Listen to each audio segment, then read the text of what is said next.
Je pense que je regardais Fort Boyard tous les samedis. Et je pense que tous les dimanches matins, j'écrivais une lettre au père Fouras tellement je voulais absolument faire Fort Boyard.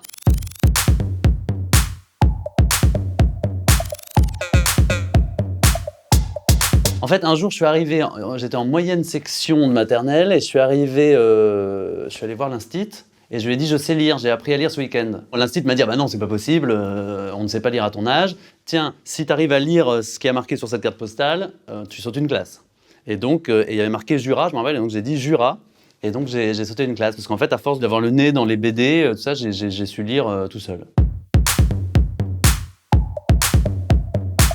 Ah oui, c'est mon premier triomphe, c'est dans un bar PMU de Pont-de-Vaux, en Bresse, dans l'Ain, avec mon copain Arnaud. Moi, mon surnom, c'était Choco, à l'époque, et donc du coup, le spectacle s'appelait Mi-Arnaud, Mi-Choco. Et on avait joué des sketchs, et ça, franchement, ça avait fait... Je me rappelle qu'il y avait un mec qui tenait le PMU, bon, qui était vraiment au bord du coma éthylique, hein, mais il riait. On avait peur qu'il rie trop et qu'il vomisse, je me souviens. Non, mais au père Fouras, je lui ai écrit tellement de lettres. Je pense que je regardais Fort Boyard tous les samedis.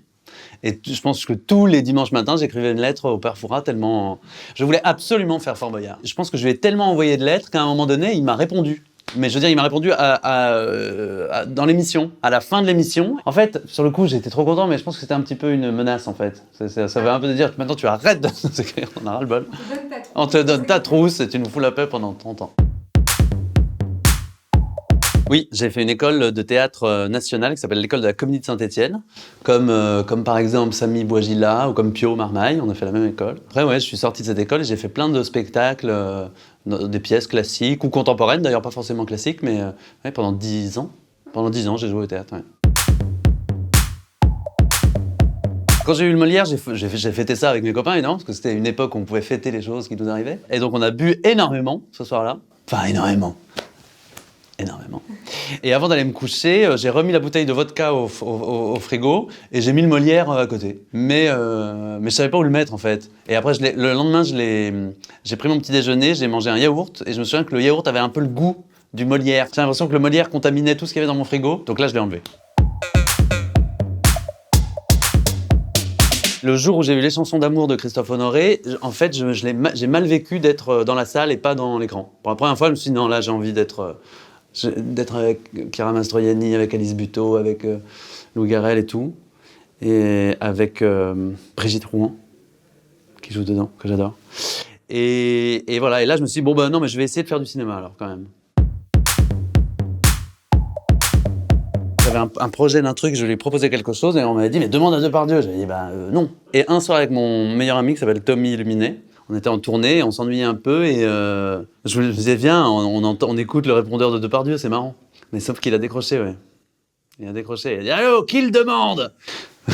Paniqué complètement. Je lui ai quand même formulé ma demande, c'était pour le festival d'Avignon, je sais pas quoi, machin. Il a dit non, ça m'emmerde. Je me rappelle, il a dit non, ça m'emmerde, Avignon. Le festival d'Avignon m'emmerde, les festivals m'emmerdent et toute la France m'emmerde. Et après, il a dit allez, bisous. Et il a raccroché. Oui, c'est vrai que j'ai fait ce truc de... Non, mais moi, j'adore le fanatisme. Voilà. Moi, j'ai été fan toute ma vie, je suis fan, j'adore les gens qui sont fans. Je trouve que c'est magnifique d'être fan. Moi, j'ai des posters de gens chez moi, j'ai un poster d'Anne Sylvestre. Ça m'a vraiment aidé d'aimer les gens. Je trouve ça super. Je trouve qu'on fait un très mauvais procès au fanatisme, parce que souvent, quand on pense à quelqu'un de fan, à un fan, on voit quelqu'un d'un peu creepy, d'un peu dégueulasse, qui fait un peu flipper. Et en fait, c'est vraiment... je trouve que c'est une forme... d'affection, une forme d'amour ou d'amitié qui est assez noble. Colmini